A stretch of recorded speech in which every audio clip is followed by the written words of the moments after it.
Promediando la mañana en Contacto FM 106.9. Las cosas son como son. Las cosas son como son. Las cosas son como son.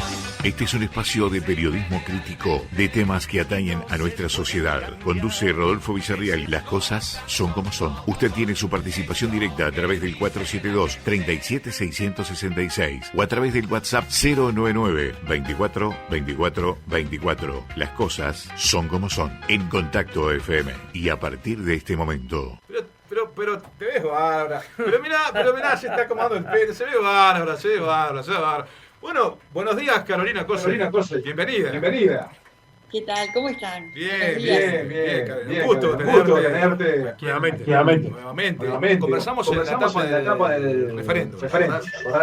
Es verdad. Hicimos una conversación y aquello tan importante que jugamos en un país. Y fuiste una de las voces invitadas a este programa. Y bueno, que continuamos acá con el editor de la radio, con Rodolfo Villarreal, con Federico Débez Petral, ya habíamos sumado a Gastón Núñez. Y bueno, te queríamos tener, no tanto como intendenta, sino como dirigente político. Sin duda. Y te diré que una de las preguntas que te voy a hacer, pero a lo último, ayer, ¿en qué se conecta la ingeniería, la matemática, la geometría con la política? Me encantaría saber eso. No, porque yo creo que no, es que hay como un punto de conexión en la comedia. Pero bueno, bienvenida a la radio. Muchísima gente nos hizo llegar el mensaje que iba a estar siguiéndote.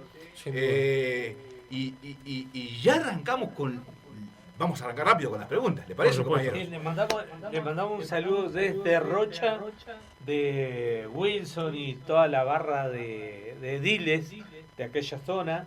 Y por supuesto, como vamos a usar tiempo de un programa que viene después del nuestro, Juancito Monzón le manda muchos saludos también a Carolina. Bien. El director de la radio hace y deshace, ¿no? Eso es lo que tiene, ¿no? Eso es lo que tiene. Ahora arranca. Eso es lo que tiene. Carolina Cose, ¿cómo estás viendo la realidad política del país en este momento? Desde tu pupila.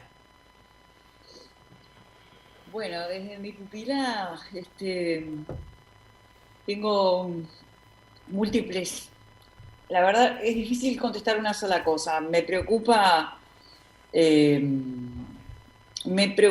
A ver, me parece que en el mundo actual la ética es uno de los desafíos mayores en la política, desde todo punto de vista. La ética tal como la conocemos tradicionalmente, con los valores más antiguos, y la ética redesafiada por el avance de la tecnología y demás. Me parece que los códigos de ética son los que hacen que se fortalezcan las tradiciones políticas, que se fortalezca la democracia, que se fortalezca la imagen del país en el exterior. Cuando hablamos de una trayectoria de seriedad del Uruguay y de credibilidad, eso son códigos de ética que no hay que traspasar. No creo que sea una delgada línea roja, es una línea roja bien definida que no hay que traspasar. Y me preocupa que habiendo tantos problemas en el país, Uruguay retroceda en esos términos, para adentro y para afuera. Me preocupa que la pobreza en niños de 0 a 6 años haya aumentado un 30%. Más de 22 niños de cada 100 están por debajo de la línea de pobreza. Y no creo que se pueda discutir, o al revés, cualquier cosa que vayamos a discutir sobre nuestro futuro tiene que tener esa página. O sea, si vamos a discutir educación, no podemos mirar para el costado cuando más de 22 niños de cada 100 están bajo la línea de pobreza. Si vamos a discutir seguridad social, tampoco podemos mirar para otro lado. Entonces, me parece que sería bueno discutir las cosas en profundidad, no quedarse en eslóganes y tener un diálogo fluido de las organizaciones y de la política con temas importantes, ¿verdad? Me parece que esos son temas importantes. En Montevideo tenemos alrededor de 300 ollas. La pandemia terminó, pero las ollas no. Y me preocupa la seguridad alimentaria de las personas. En fin, hay cuestiones variadas y por otro lado, aún así tengo mucha esperanza porque la gente cuando ve una solución se suma a la participación y a hablar, y eso me parece muy bueno. Eso me parece que el pueblo organizado siempre es una garantía de movimiento, y en una democracia si hay movimiento hay salud. El movimiento es vida. El movimiento es vida, así es. Yendo a tu perfil programático, ¿cuáles serían las 2 o 3 cosas grandes que sí o sí, indispensablemente, Carolina Cose considera que debería hacerse en el país después de este periodo de gobierno?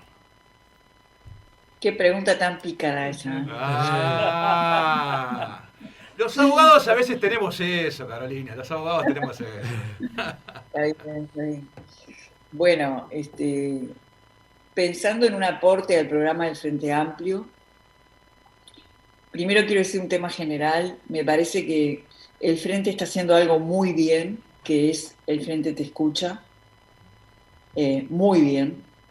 He participado en algunas instancias y he aprendido muchísimo, como siempre. En mi trabajo como intendenta, además, yo estoy mucho con la gente, recorro mucho, porque hacemos cosas muy conectadas con la realidad, obviamente, y para eso hay que estar en la realidad.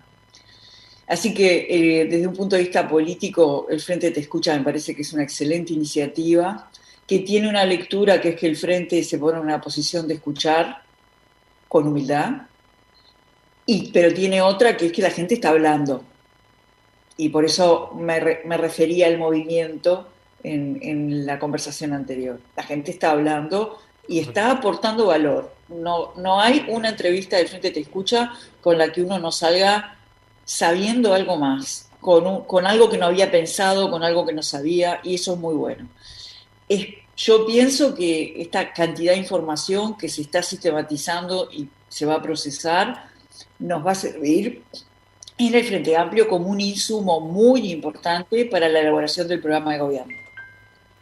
Y en términos generales me parece que el programa del Frente para el periodo que viene no tendría que detenerse tanto en el cómo, y sí tendría que hacer un gran esfuerzo de pensamiento y de acuerdo colectivo en el qué. Por ejemplo, no quiere decir que yo no esté de acuerdo con lo que voy a decir, pero para dar un ejemplo, capaz que a mí me parece bien que haya un Ministerio de Ciencia, pero ese es el cómo, un cómo. El qué es qué importancia le vamos a dar a la ciencia y asociar a ese qué un objetivo medible, objetivo, qué queremos que pase con la ciencia. Hay una cantidad de objetivos que se pueden poner. Por ejemplo, multiplicar por determinado factor la cantidad de gente que se puede doctorar o de magíster. No sé, estoy diciendo cualquier cosa. Eso hay que hablarlo con los científicos para que nos digan cuál es lo medible. ¿No? El presupuesto, eso es medible, pero no solo el presupuesto, ¿no? Bueno, entonces eso requiere un esfuerzo mayor en la comisión de programa. Pero me parece que esa manera de trabajar es la manera en que podemos ser más claros con la ciudadanía y tener verdaderamente objetivos que nos comprometan, que nos interpelen. Pero eso en cuanto a la generalidad del programa. Sin duda, trabajo. Me parece que el trabajo debería ser un eje central del próximo gobierno. Vivienda, trabajo, vivienda, sin duda, y educación. Son las 3 cosas que me parece que tendrían que ser. Y en educación también desligarse un poco del cómo y poner objetivos. Y en vivienda también. porque en el cómo vamos a tener que ser, yo estoy segura que el Frente va a ganar las próximas elecciones, y creo que en el cómo vamos a tener que ser muy creativos y muy participativos. En aquella entrevista que te hicimos, yo recuerdo que te preguntamos si te gustaba el fútbol y vos dijiste el buen fútbol. Sí. ¿No? El buen fútbol, ¿no? Y bueno, y como consideramos que sos una buena jugadora, te vamos a tirar la pelota para que, bueno, tuya Héctor, ¿no? Tuya Héctor. Un par de preguntas y después las abrimos para los compañeros, pero las tenía pensado en la mañana, me levanté temprano a pensar, ¿qué vamos a preguntar? Qué raro. ¿no? En este caso, Qué raro. Maté temprano, O sea, maté no, temprano. no empieces a mentir, Guillermo, te No, conocemos no, todos. maté temprano. Para mí terminaste tarde de Entonces, trabajar, pero bueno. Dos preguntas, a ver, si es así, si sí o sí se va a mantener el repertorio de cambios que se está implementando en este gobierno, está claro, todo lo estamos viendo. En el caso de que el Frente gane el gobierno nacional, si esos cambios, llegado el momento, se van a mantener o eventualmente se van a cambiar. No, por caso hay temas gruesos, ¿no? ¿Qué opinión tenés de eso? Hoy decíamos el movimiento es vida, ¿verdad? Yo cuando hablo de cambios, pienso en cambios de verdad, no en cosmética.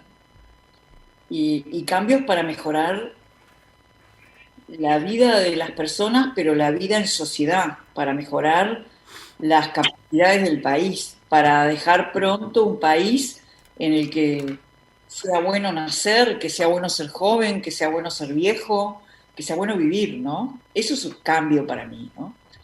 Y después están los retrocesos, que son las modificaciones que deconstruyen infraestructuras que posibilitan pensar en caminos hacia la felicidad, ¿no? Entonces, yo creo que en el próximo gobierno hay una importante componente de reconstrucción de políticas. Reconstrucción de la malla social, no me cabe duda. Reconstrucción de la política de las empresas públicas. Reconstrucción cultural. Entonces, lo que vaya en contra de eso... Se puede revisar. Sí, claro. Sí, claro. O sea, para mí me parece que tener empresas públicas que no invierten es un grave error. Y para eso tengo el contraejemplo. Cuando las hicimos invertir, posibilitó tener un Uruguay sin apagones, tener un Uruguay con una matriz energética renovada, consolidar la posición exportadora de energía de Uruguay hacia la región, tener una matriz de telecomunicaciones de clase mundial que hizo a Uruguay famoso. Ahora, por ejemplo, miren qué cosa, hay un problema hace 3 días vi un problema con un cable submarino en el norte de un país desarrollado que va a hacer que tengan que traficar los datos por este lado del mundo. ¿Quién tiene un cable propio por este lado del mundo? Uruguay. Y otros, ¿no? No hay muchos, pero nosotros tenemos todo un sistema de cable submarino que ya no es solo los 12.000 kilómetros de cable, sino todo un sistema que se fue negociando hacia adentro de Brasil, llegando al Océano Pacífico, atravesando Argentina, un sistema que se convenió con otros cables del lado del Pacífico, y eso, en ese momento, uno dice, bueno, le puedo sacar jugo enseguida, obviamente, pero además es la clase de infraestructura que uno construye. ¿Por qué? Porque tenemos que estar preparados para la incertidumbre. ¿Cuál es la clave de los tiempos que vienen y actuales? La incertidumbre. ¿Y qué es estar preparado para la incertidumbre? No es adivinar lo que va a pasar en el 2050, porque ni siquiera podemos saber lo que va a pasar dentro de 3 años. Pero es las grandes cosas, la infraestructura que sabemos que es eje en el desarrollo, armarla bien. ¿Qué nos hubiera pasado si no hubiéramos tenido las telecomunicaciones que tenemos en la pandemia? ¿Qué hubiera pasado con la educación? Más allá de que es insustituible la educación presencial. No hay vuelta, por suerte es insustituible. Por suerte es insustituible el contacto humano. Pero en situaciones así, ¿qué hubiera pasado si no teníamos eso? Entonces, ¿cuál es la próxima pandemia? Esas son las preguntas que tenemos que empezar a hacerlo. Por eso el programa tiene que ir al hueso. Y no buscar poner frases para que estemos de acuerdo todos. Hay que discutir en serio, me parece. Porque me parece que se lo debemos como un gesto de respeto a esto que estamos haciendo con el Frente Te Escucha. Muchísima gente nos está dando su tiempo para decirnos cosas en el Frente Amplio Te Escucha. Entonces, tenemos que devolver un programa muy claro y sustancioso, ¿verdad? Carolina, Perdón. Sí. No. Un tema que quizás no está en el centro de la agenda, pero yo creo que sí está en la gatera, mirá. Es la ley de medios. La izquierda se juega una parada muy importante para hacer un gobierno sólido, como lo estás planteando vos, y los medios de comunicación cumplen un rol fundamental, ¿no? ¿Tenés pensado qué se debería hacer en el país con la ley de medios? En algún momento hubo un dirigente muy conocido en este país, querido por todos nosotros, que dijo que la mejor ley de medios es la que no existe. Pero, ¿qué hay que hacer con este asunto? Porque con sólido de gobierno, los medios de comunicación son muy importantes, ¿no? Muy importantes. ¿Qué hacer con este asunto? Bueno, los medios son importantes. Me preocuparía mucho trabajar, y eso no hay que llegar al gobierno para trabajarlo, se puede trabajar desde ya, en un cambio cultural de las personas para generar un poco más de independencia, ¿no?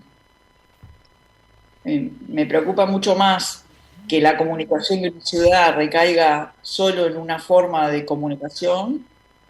Me preocupa eso, porque la gente tiene un gran poder de comunicación ahora, pero hay que ser consciente de eso. Para eso la gente se tiene que organizar también.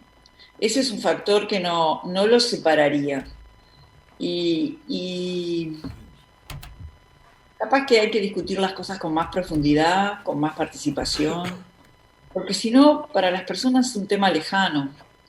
Es un tema que abarca toda la política, ¿no? También hay que reconciliar a la sociedad con la política, porque al final del día, en democracia, es la política la que zanja las cosas, ¿no?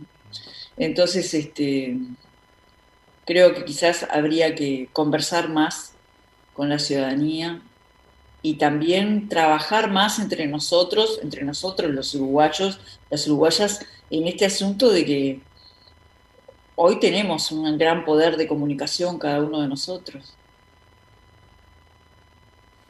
Me parece que por ahí. Bueno, te comento que tenemos una cantidad importante de mensajes de personas que están escuchando la radio con muchísima atención. Tu entrevista, tus declaraciones, la verdad que imponente, ¿no? Imponente y la verdad que felicitaciones a Roberto, al flaco. A Rodolfo por el tema de la coordinación de la entrevista, porque la verdad, muchísimos mensajes a la radio. Compañeros. Sí, la agradecida soy yo, Rodolfo, verdaderamente. Muchas gracias. Carolina, mirá, digamos, a ver, este gobierno asumió, justamente hizo toda una campaña electoral, teniendo como uno de los principales, las principales críticas a nuestro gobierno, o a nuestras gestiones, en la inseguridad, supuestamente, la mala gestión de la seguridad, la mala gestión a Bonomi, lo interpelaban un día sí y otro día también. Se le dijo de todo, digamos, ¿no? Por parte del actual ministro Heber, etcétera, etcétera, ¿no? Yo lo que te pregunto es, ¿cómo estás evaluando vos todos estos episodios, ¿no? De Marcet, de Astesiano, digamos, ¿no? Digamos, de esta supuesta, de las órdenes que aparentemente un comisario, el jefe de policía de Durán le daba a un subalterno para alterar los índices delictivos.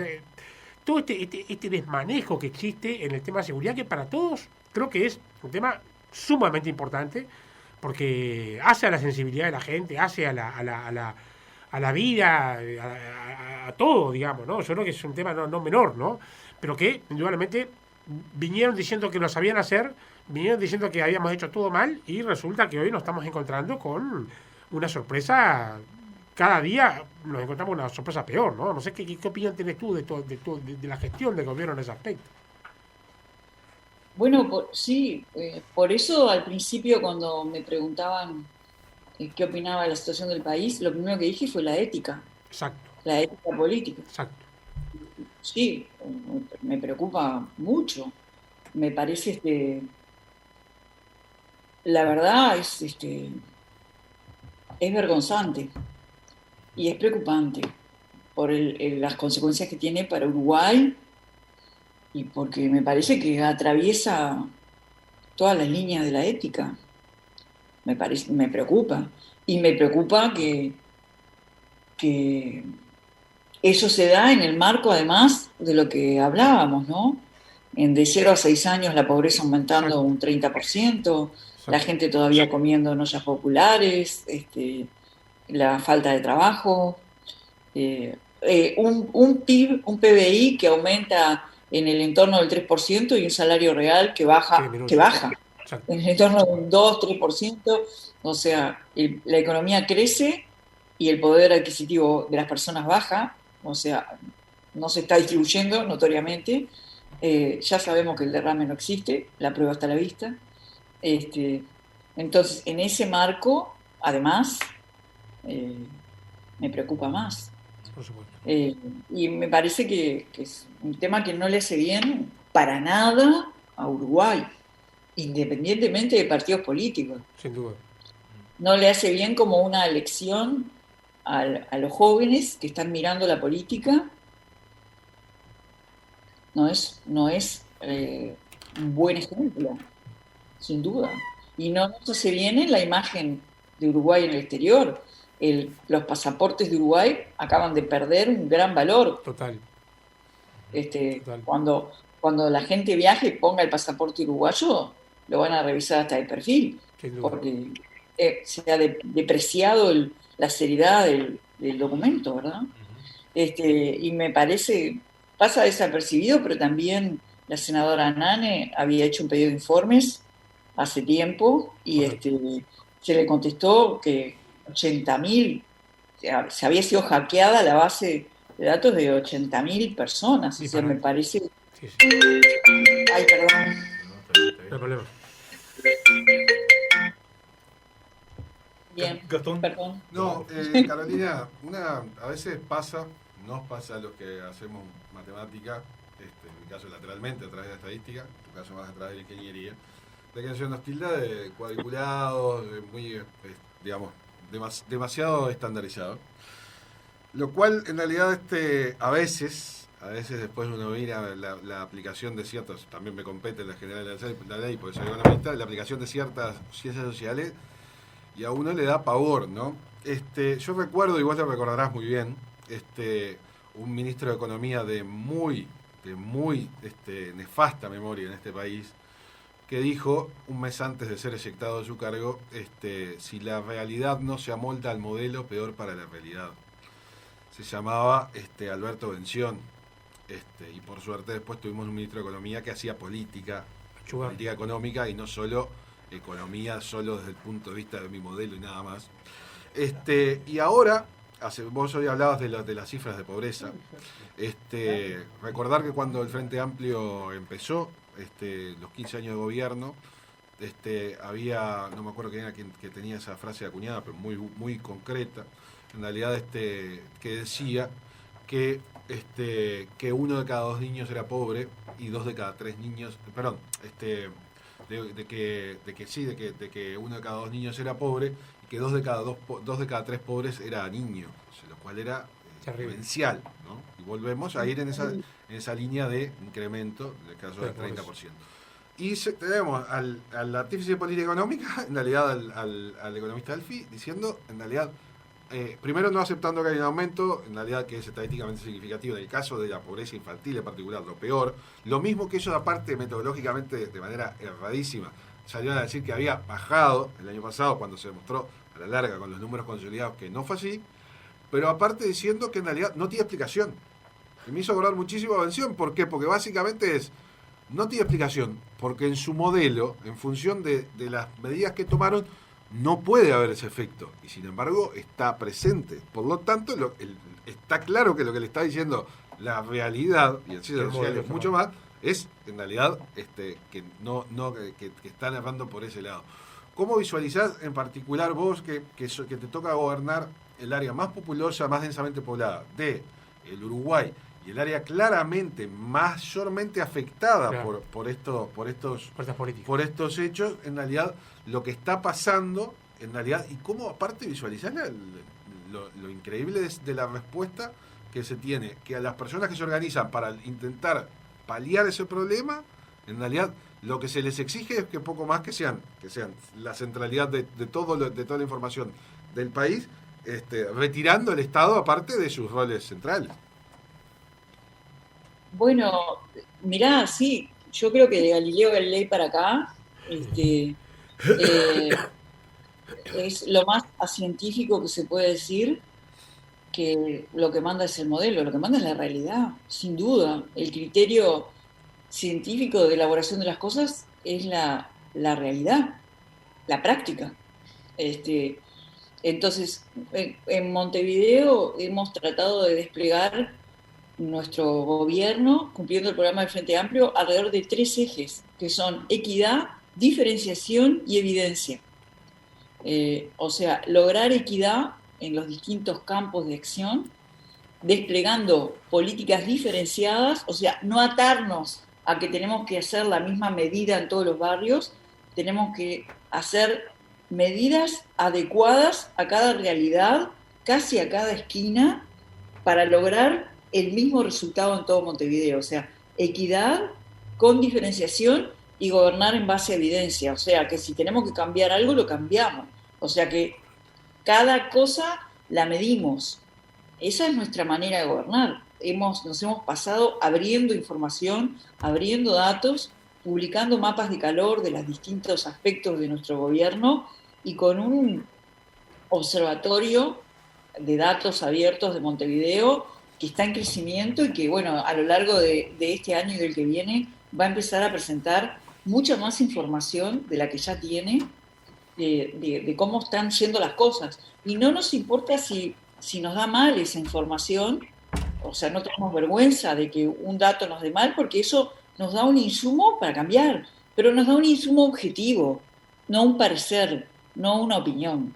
Ahora vamos a desplegar acciones en 60 puntos de Montevideo para resolver la congestión del tránsito.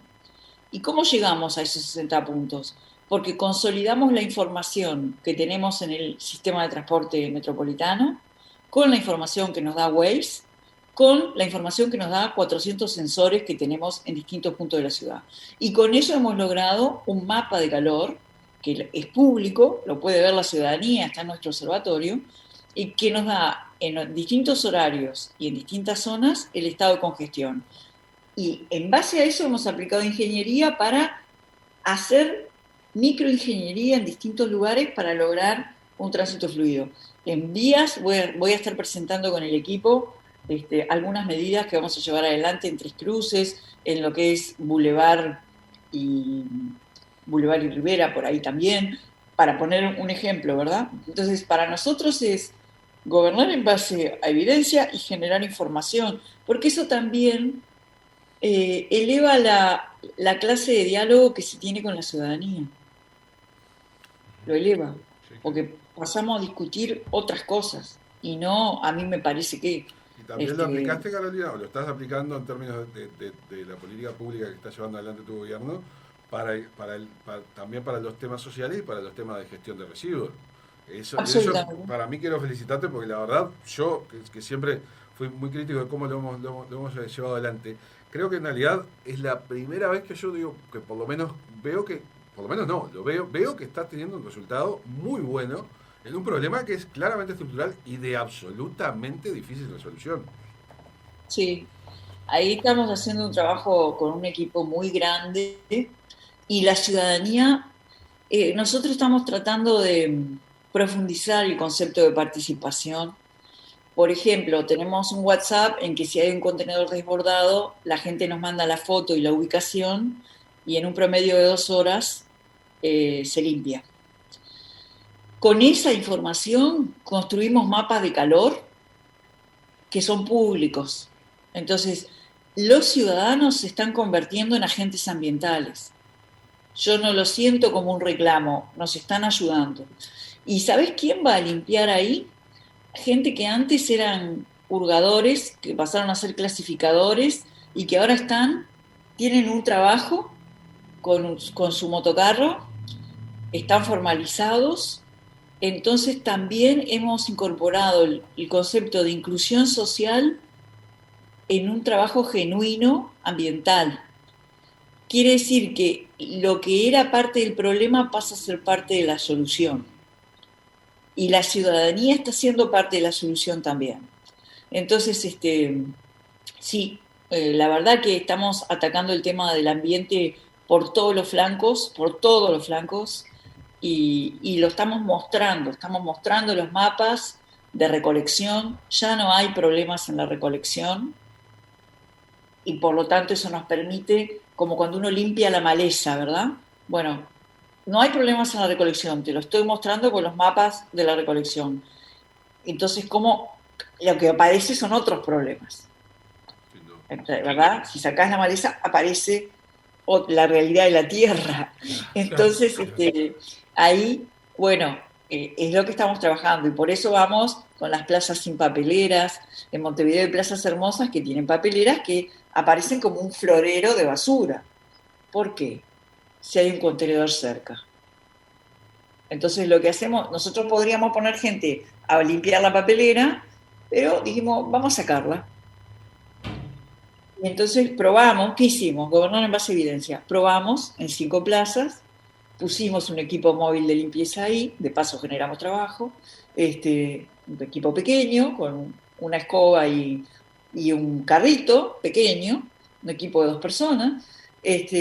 Hablamos con las instituciones que rodeaban la plaza, hablamos con los vecinos y funcionó. Entonces, ¿requiere un esfuerzo para la gente? Requiere. Bueno, pero el cambio cultural lo tenemos que hacer entre todos, no lo tienen que hacer los otros.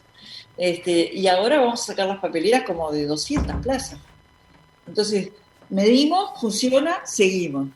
Y lo mismo en los basurales, ¿no? Montevideo tiene una gran cantidad de cursos de agua y eso es una maravilla, pero hay una correlación 1 a 1 entre cursos de agua y basurales. Y bueno, el cambio climático trae que en un día en enero tuvimos 2 horas de lluvia equivalente a un mes y medio. Claro. Conclusión, Claro. no hay red pluvial que aguante, los arroyos y arroyuelos se desbordaron, lo cual trajo el basural del arroyo pantanoso hasta una zona consolidada de la ciudad. Y bueno, eso es una cosa dolorosa, pero nos permite colectivizar en toda la ciudad el problema. No es un problema de la periferia, es un problema de toda Montevideo. Entonces, bueno, estamos trabajando desde enero con un equipo de más de 100 personas en un trabajo muy sistemático de visitar los basurales, diagnosticarlos, limpiarlos, y ahora empieza el periodo en el cual empezamos a generar espacio público donde antes había un basural. Estamos por sacar 6, 7 espacios públicos nuevos en varios lugares donde había un basural. Y bueno, esa es una tarea dura. Estamos mandando un proyecto a la Junta para legislar de manera actualizada, digamos, lo que son las heridas ambientales, porque hemos encontrado muchas empresas con una gran irresponsabilidad, y tenemos que tener la posibilidad de poner multas que le hagan pensar a la empresa, porque las empresas a veces, no todas, ¿no? Yo no quiero generalizar, no estoy hablando mal de los empresarios, no todos son iguales, como nunca hay que generalizar. Pero nos encontramos con casos en que seguramente hacer un razonamiento me sale más barato pagar una multa que llevar la basura donde la tengo que llevar. Bueno, estamos haciendo un planteo para que lo piensen 2 veces. ¿Por qué? Porque estamos limpiando. Yo no adhiero a poner la multa a lo loco. Primero hay que dar la solución. Y después que la solución está, bueno, ahora tenemos que tener mecanismos punitivos. Así que estamos mirando todo este asunto del ambiente por todos los lados posibles, incluso los más difíciles como esto. Y yo estoy muy, ¿cómo decirlo? Muy orgullosa de pertenecer al equipo de más de 100 personas que está detrás de estos proyectos. La política y la gestión de gobierno tiene un punto de conexión fuerte con el ingenio y la creatividad. Lo que estás contando son medidas que tienen, bueno, llevan, ¿no? Sí, sí. Pienso atrás. Bueno, quizás un poco, bueno, bienvenida a la ingeniería, la matemática, la geometría para estas cosas, ¿no? Sin duda. ¿Es un poco así o no? Es un poco, sí. Un poco lo que es yo estoy muy contenta con el equipo y con la enorme cantidad de funcionarios de la Intendencia que se pliegan a esto, y lo que estamos tratando es habilitar el error. Por eso decimos gobernamos en base a evidencia. Si algo no funciona lo podemos cambiar, no es que esté escrito sobre piedra. Habilitar la participación, armar equipos muy grandes. Por ejemplo, en esto que hablaba de los basurales, en realidad le pusimos como nombre al proyecto áreas liberadas, porque son áreas tomadas por la basura que estamos liberando. Quisimos verlo desde el lado positivo, ¿verdad? Y es un equipo muy grande donde yo participo en las reuniones una vez por semana. El equipo se reúne más veces, obviamente, y además van a los lugares de a 6, 7 personas, con múltiple participación y donde se discute, se piensa fuera de la caja, cada caso se analiza, cuál es la razón principal de generación de lo basural. Es animarnos a pensar cualquier cosa, no admitir que algo no se puede solucionar, por más duro que sea, y bueno, hacer las cosas, ¿no? Habilitar el error, si nos equivocamos damos vuelta para atrás, ¿verdad? Es movimiento, habilitar el movimiento. En el dibujo del contexto político general, uno ve al presidente del Frente Amplio confrontar fuertemente con el gobierno nacional, pero Karina Cose es una voz que se escucha frecuentemente, sería el cruce con algunos asuntos. Y te quería preguntar un par de asuntos, porque bueno, al fin y al cabo va a tener como consecuencia el cambio de un ministro de gobierno, al fin y al cabo, no es poca cosa, ¿no? Y te hemos escuchado sobre tu impresión del retroceso que tiene que ver la política antitabaco en el Uruguay, una política, por supuesto, que impulsó nuestro querido Tabaré Vázquez. ¿Cuál es tu reflexión sobre el asunto y las consecuencias que esto tiene, que ha tenido y que va a tener, anunciándose en las pocas horas el anuncio del cambio de ministro para dentro de unos meses? Dijeron, ¿no? Que va a ser automático, va a ser dentro de unos meses. Pero bueno, ¿cómo ves ese impacto en el Uruguay, más allá de lo político? Lo que es interesante acá, de vuelta a la realidad es la que manda, ¿no? Es que no estamos discutiendo en teórico. Como la política antitabaco se viene desplegando de manera seria en Uruguay desde hace tantos años, ha habido tiempo de recabar información científica de su efectividad. Entonces no es una discusión teórica. Sabemos que es efectiva. Hay mediciones de cómo ha impactado en los hábitos del tabaquismo y cómo ha impactado en la salud, ¿verdad? Entonces, es la primera vez que tenemos evidencia científica para defender esta política. Es un enorme retroceso, porque está probado a nivel internacional por organizaciones como la Organización Mundial de la Salud, la Organización Panamericana de la Salud, que, digamos, el objetivo principal de las tabacaleras es bajar el precio del producto. Entonces, habilitarles que las cajas sean blandas les abarata el producto. Va en contra y a contrapelo de todas las recomendaciones de un acuerdo que Uruguay firmó con la Organización Mundial de la Salud y que tiene fuerza de ley. Va absolutamente en contra de ese acuerdo. Un acuerdo que además tiene un protocolo también al que Uruguay adhirió de lucha contra el contrabando. Entonces, me parece que un poco se juega con la inteligencia de la gente poniendo una razón comercial de lucha contra el contrabando como pretexto, cuando en realidad hay un protocolo firmado que lo que dice que es, para luchar contra el contrabando hay que luchar contra el contrabando, no abaratarle el producto a la tabacalera. ¿Qué es luchar contra el contrabando? Tiene que intervenir la aduana, tiene que intervenir el Ministerio del Interior y tiene que intervenir el Ministerio de Salud Pública, sin duda. Entonces, hay un falso eje de discusión en el contrabando cuando el eje principal es la salud de la gente. Ni hablar lo que significa a nivel internacional esta vuelta atrás. Porque cuando Uruguay le ganó un juicio internacional enorme a una tabacalera, dejó establecido en la jurisprudencia internacional, al haber ganado, que la política, la salud de un pueblo tiene preeminencia indiscutible frente a cualquier consideración comercial. Y si voy un poquito más allá, dejó establecido que lo que va en beneficio de un pueblo tiene preeminencia sobre cualquier política comercial. Esa fue la importancia de que Uruguay para el mundo ganara este juicio. Entonces, yo dije que era un atentado a la salud y lo es. Vestido, maquillado de legalidad, porque dudo de la legalidad, porque va en contra del acuerdo con la Organización Mundial de la Salud, que tiene fuerza de ley.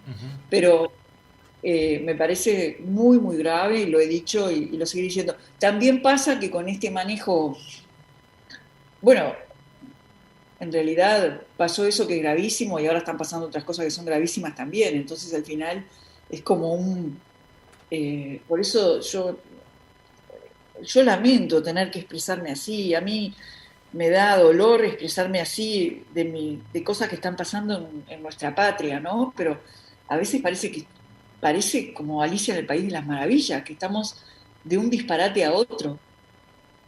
Y eso verdaderamente es doloroso. Tenemos que levantar la cabeza de esto y bueno, prepararnos para la reconstrucción. Te queremos liberar, te queremos agradecer enormemente estos minutos con nosotros aquí en la radio. Muchísimos mensajes. Y te queremos despedir con una pregunta. Uno generalmente, existencialmente hablando, ¿no? No hay que ser ingeniero, quiero decir. Existencialmente hablando, políticamente hablando, uno, bueno, a veces se mira un poco para atrás, mira el presente y también mira para adelante. Cabe una cosa, ¿dónde estará en el futuro? ¿Quién sabe? ¿La historia dirá? Sí, yo lo que nunca voy a dejar de hacer mientras pueda es trabajar y tratar de aportar lo mejor de mí a la política del Uruguay. Te da felicidad, ¿verdad? Sí, me da. La gente me devuelve con creces. Quiero agradecer. Vos me decís que hay mensajes, les mando a todas y a todos los que están escuchando un gran abrazo. Y me gusta trabajar en grandes equipos, me gusta armar equipos, me gusta cuando logramos ir cambiando la realidad. Me gusta cuando la gente descubre una vocación, y la gente me devuelve respeto, ¿no? Y afecto. Muchísima gente me dice, no aflojes, no vayas a aflojar. Y yo quiero decirles que no voy a aflojar. Mi madre pasa diciendo eso, mirá, mi madre pasa diciendo eso, mirá, mi madre, todo el tiempo. Bueno, nos gusta verte feliz, Carolina. Dale. El mejor de los Gracias, futuros. muchas gracias. Hasta la próxima. Gracias por la Muchas oportunidad gracias. y por esta charla tan buena. Muchas gracias. Gracias, Rodolfo. Gracias, Guillermo. Muchas Gracias a gracias. vos. Arriba, hasta la Muchas próxima. gracias. Abrazo, Carolina. Fue un gusto realmente, ¿eh? Un gusto realmente.